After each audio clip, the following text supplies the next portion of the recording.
વાત ઉત્તરાખંડની કરી લઈએ કે જ્યાં એશિયાટિક સિંહ જોવા મળ્યો અને તેવો થયો દાવો અને સોશિયલ મીડિયામાં ફેલાયેલી એક પોસ્ટે સમગ્ર દેશમાં જાણે કે ચકચાર મચાવી દીધી।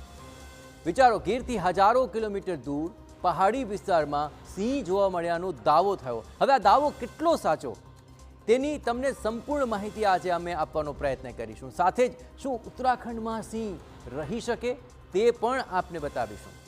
પહેલા એક તસવીર આપને બતાવવાની કોશિશ કરીએ કે જે તસવીર ઉપરથી ઘણી બધી બાબતો સ્પષ્ટ થશે।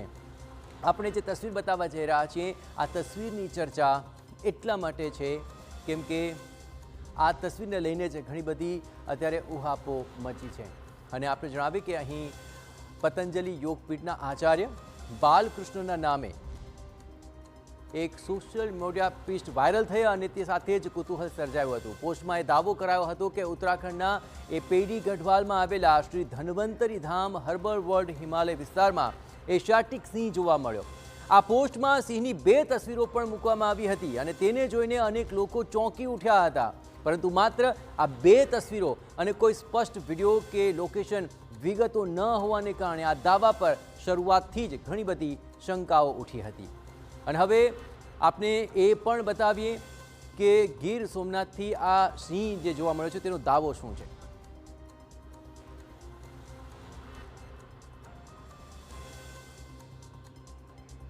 તો આ કોઈ દાવો છે તે આપણે બતાવવાનો પ્રયત્ન કરીએ। આપ જરા જુઓ, જ્યાં ગીર નેશનલ પાર્ક અને ત્યાંથી આ સિંહ આગળ વધીને 1708 કિલોમીટર અંતર કાપે છે, આવો એક દાવો કરાઈ રહ્યો છે અને આ આખું અંતર જે કાપવામાં સાથે તે ઉત્તરાખંડ સુધી જાય છે। હવે આખો જે દાવો છે તે દાવાની અંદર સૌથી મહત્વની બાબત એ છે કે સિંહ આટલી બધી વાર આટલે સુધી ચાલે છે, ઉત્તરાખંડ સુધી પહોંચે છે અને છતાં પણ કોઈની નજર નથી પડતી અને આ જ બાબતો ઘણી બધી શંકા પ્રેરે છે। ઘણી બધી શંકાઓ તેને લઈને જ ઉઠી રહી છે। આપ જરા વિચાર કરો કે ગીર નેશનલ પાર્કથી 1708 કિલોમીટરનું અંતર કાપીને સિંહ ઉત્તરાખંડ સુધી પહોંચી જાય છે। હવે તેને લઈને અનેકવિધ દાવાઓ પણ થઈ રહ્યા છે, પરંતુ આખરે આ તમામ બાબતોને લઈને શંકા ઉપજી રહી છે કે આટલી લાંબી જર્નીમાં શું એશિયાટિક સિંહ કોઈને જોવા જ ન મળ્યો? આવો જે દાવો થઈ રહ્યો છે તેને બળ પણ ચોક્કસપણે મળી રહ્યું છે, કારણ કે આટલું મોટું અંતર જ્યારે સિંહ કાપી રહ્યો હોય અને એવે તબક્કે આ દાવો જ્યારે હવે સામે આવી રહ્યો હોય ત્યારે સવાલો ઉઠવા સ્વાભાવિક છે। વન્યજીવ નિષ્ણાતો અને વન વિભાગના અધિકારીઓ પણ આ દાવાને લઈને પ્રશ્નો તો ઊભા કરી જ રહ્યા છે, કારણ કે એશિયાટિક સિંહનું કુદરતી નિવાસસ્થાન માત્ર ગુજરાતનું ગીર અને તેની આસપાસનો વિસ્તાર છે।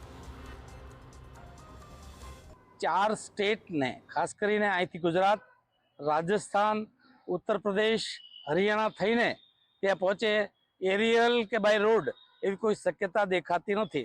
તેમ છતાં પણ તપાસનો વિષય છે। એમને જે કંઈ ભ્રાંતિ થયો અથવા તો એમને મિરેકલ્સ જેવું લાગ્યું હોય પણ આવી કોઈ શક્યતા દેખાતી નથી।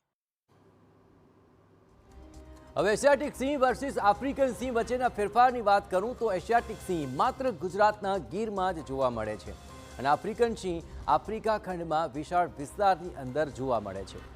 એશિયાટિક સિંહનું કદ નાનું અને તેની જે જટી છે તે ઓછી હોય છે, પણ આફ્રિકન સિંહ મોટો અને ઘન જટી ધરાવે છે। એશિયાટિક સિંહ એકલા અથવા તો નાના જૂથમાં રહે છે, આફ્રિકન સિંહ પણ આ જ રીતે રહેતા હોય છે, પણ બંને સિંહના કદ અને કાઠીની અંદર તો ઘણો બધો ફેરફાર જોવા મળતો હોય છે। એશિયાટિક લાયન ગુજરાતથી ઉત્તરાખંડ પહોંચે તે શક્ય જ નથી। 4 રાજ્ય પસાર કરીને કોઈ પણ સીસીટીવી કે ફોરેસ્ટ રેકોર્ડ વિના આ રીતે સિંહ પહોંચે તે અશક્ય છે અને આ વિસ્તારમાં કોઈ સિંહ જોવા મળવાની સંભાવના પણ નથી। અને આ મામલે વધુ તપાસ કરતા મોટો ખુલાસો થયો, જ્યાં પતંજલિ યોગપીઠના આચાર્ય બાલકૃષ્ણના નામે જે સોશિયલ મીડિયા એકાઉન્ટ પરથી પોસ્ટ કરવામાં આવી છે તે ફેક પ્રોફાઇલ હોવાનું સામે આવી રહ્યું છે। માત્ર એટલું જ નહીં, આ પોસ્ટમાં મુકાયેલી સિંહની તસવીરો પણ AI ટેકનોલોજીથી બનાવવામાં આવી હોવાનું સ્પષ્ટ થયું છે। અર્થાત ઉત્તરાખંડમાં એશિયાટિક સિંહ જોવા મળ્યાનો દાવો સંપૂર્ણપણે ખોટો અને ભ્રામક છે।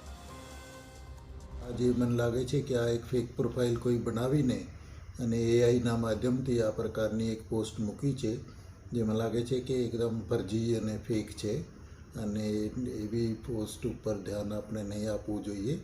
અને આમ પણ આ વિસ્તારમાં જોઈએ તો સિંહ જોવાની શક્યતા એકદમ નગણ્ય છે, કારણ કે આ વિસ્તારમાં ક્યાંય સિંહ નથી અને એની આજુબાજુ પણ કોઈ ઝૂલોજિકલ પાર્ક, પ્રાણી સંગ્રહાલયમાંથી કોઈ સિંહ આવ્યું હોય એ પણ શક્યતા નથી।